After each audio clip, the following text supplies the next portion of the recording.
grossissimo piacere poter suonare con loro perché sono prima di tutto dei grandi amici.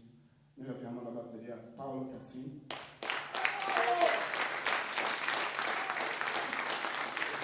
Abbiamo al basso per questa sera Massimiliano Cadamuro.